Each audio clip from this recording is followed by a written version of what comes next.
3. 1, 2, 3. Est-ce que quelqu'un peut lui amener un micro?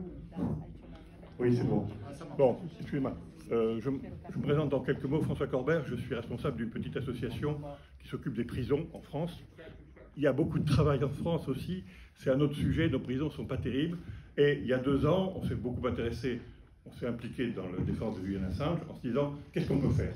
Qu'est-ce qu'on peut faire concrètement? Donc je vais rebondir un petit peu sur ce que dit Victor Dedatch, qui est devenu un ami depuis 2 ans, parce qu'on s'est un peu fédéré dans un petit collectif.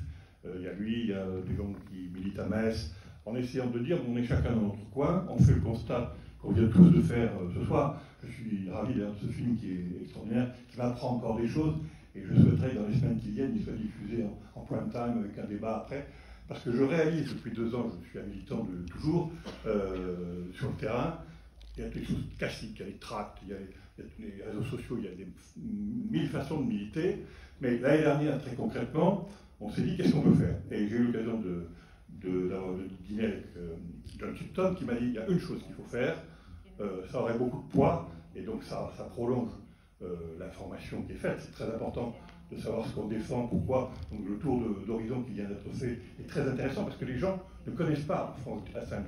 Je teste dans la rue tous les jours, les moins de 40 ans, vous dites ah Assange, oui, c'est déjà une vieille histoire. Beaucoup de journalistes que je démarque ont dit ah oui, c'est une vieille histoire. Voilà. C'est extrêmement difficile. Je ne crois pas au complot de la presse française. Je crois que cette presse, elle est un peu somnolente, anesthésiée. C'est vrai que c'est une vraie histoire. C'est vrai que dans l'ambassade, il s'est passé des années, donc c'est pas très d'actualité. Donc notre présence ce soir, c'est formidable, mais nous, on essaie d'avancer avec des techniques militantes. Donc, qu'est-ce qu'on a fait l'année dernière? Avant le virus, John Chipton m'avait dit qu'il faudrait faire un groupe de députés central. Ça ne veut pas dire centriste, mais que ça parte d'un groupe de députés et qu'il y a un grand message qui part de l'Assemblée nationale pour appeler à l'asile politique en France pour Julian Assange. Bon, on a commencé à prendre le téléphone, les listes, puis il y a eu le virus, mais on a obtenu un certain nombre de questions écrites, un certain nombre de députés. C'était mieux que rien. À cause du virus, on n'a pas pu faire une réunion dans l'Assemblée avec les députés, tous les députés qui sympathiseraient, de droite, de gauche. On est allé démarcher, c'est moi qui l'ai fait avec quelques amis, Jean Lassalle, qui est un personnage assez étonnant, qui est extrêmement centriste, qui est très franchouillard. Moi je l'aime bien, je suis de son pays, mais qui a l'avantage d'être un grand centriste, et qui a été applaudi quand il a posé une question orale à M. Dupond-Moretti. Il a été applaudi de l'extrême gauche et de l'extrême droite, en intervenant sur la demande d'asile en France pour Julian Assange. Les choses en sont restées là. Et on a attendu le procès il y a 15 jours, puisque c'était l'appel devant la High Court.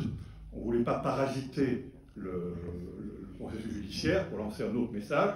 On a dit maintenant on y va. Il se trouve qu'on ne s'est pas concerté. Cédric Villani, qui est député de l'Essonne, a par ailleurs fait un travail analogue sur les députés. Avec François Ruffin. Avec François Ruffin, oui, bien sûr. Ruffin, qu'on avait eu, nous, l'année dernière. Donc, on a comparé les listes. Il y a à peu près 50 députés ce soir qui peuvent signer ou qui ont signé. Il ne s'agit pas seulement de signer, et je vais vous compter sur vous et je vais essayer de vous donner une feuille de route, très modestement. Si vous avez été convaincu par l'ardente nécessité d'agir tout de suite, pas dans 6 mois, pas réfléchir quel sera le procès de la presse de ceux qui n'ont pas agi, vous pouvez agir. Nous pensons que le poids d'une déclaration à l'Assemblée et d'une action à l'Assemblée va être énorme face à l'exécutif. Concrètement, sous l'égide de Jean Lassalle, c'est pas lui tout seul, hein, parce qu'il a fait ça en accord avec les groupes de gauche, avec Villani, avec Ruffin, avec la droite, Christophe Lagarde, parce qu'il s'agit d'envoyer mardi, depuis l'Assemblée, un message extrêmement fort, toutes tendances confondues, pour dire qu'il faut accorder l'asile politique à Assange. Le président de la République a le droit, dans la Constitution, d'accorder l'asile. Il y a quelques années, Giscard avait accordé l'asile à l'imam Khomeini. Ce n'est pas forcément ce qu'il avait fait de mieux, mais bon, le président de la République peut demain dire, en vertu de la Constitution, la France accorde l'asile à Julian Assange. Il ne serait pas encore sorti de la prison, mais ça crée un rapport de force qui serait quand même très difficilement soutenable par les Britanniques et par les Anglais, qui en plus nous font quelques misères en ce moment. Donc il y a un bon climat, et il faut absolument réussir cette journée de mardi. Donc concrètement, il y a des listes, c'est verrouillé pour l'instant, toutes les invitations sont parties pour la presse. Toutes les invitations sont parties, c'est la salle qui invite, mais avec ses collègues, puisque c'est complètement transversal. Ça a été préparé, encore une fois, tous les groupes de droite et de gauche, ceux qui ont signé. Mais tous les députés n'ont pas signé. Je ne donnerai pas de nom. Je voudrais vous donner une feuille de route. Je voudrais vous donner une feuille de route si vous avez un quart d'heure en sortant de tout ce qui s'est passé ce soir. Comme moi, vous êtes ému. Vous dites, bon, il y a John, le père d'Assange, qui vit un calvaire depuis des années.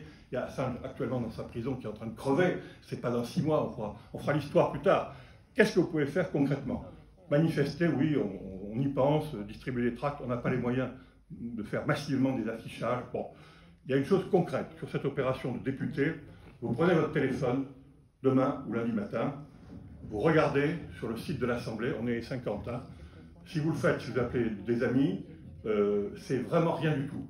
Vous prenez votre téléphone, après avoir regardé sur le site de l'Assemblée, vous avez tous les députés. Le vôtre, un autre, celui qui vous plaît. Vous prenez le téléphone et vous demandez à parler au député ou à l'attaché parlementaire. Et vous envoyez un mail en disant « Je vous demande de co-signer la proposition de résolution qui est actuellement déposée par Cédric Villani, François Ruffin, Lagarde, enfin, vous avez tous les noms sur Internet. » Ça, c'est concret. Moi, je sais que si je ne ferais pas ça, et si je vous dis que je ne fais pas ça ce soir, je connaissais tous les arguments. Je suis venu essentiellement pour vous porter ce message qu'on diffuse depuis quelques jours, puisque l'occasion s'est présentée, et que il fallait attendre l'issue le procès étant délibéré, l'appel ne sera pas connu avant fin décembre, début janvier, donc il y a une fenêtre de tir, c'est pas dans 6 mois. Et là, il y a cette opération à l'Assemblée. Regardez la liste, c'est vraiment tout député confondu. Donc il importe que mardi, on puisse dire, mardi soir, mercredi, ah ben il n'y a plus 39 députés, il y en a 50, il y en a 100, il y en a 120. Moi j'y crois, c'est mon rêve, je voudrais le partager avec vous, et je voudrais le partager pour vous aider en téléphonant, un simple appel, je ne vous en demande pas 10, passez un coup de fil à votre député lundi, en lui demandant de co-signer cette proposition de loi. Ce n'est pas une rigolade, hein. C'est un texte qui émane de l'Assemblée nationale, de députés, c'est parfaitement démocratique, et c'est la plus belle façon dans les jours qui viennent de faire quelque chose de concret pour Assange.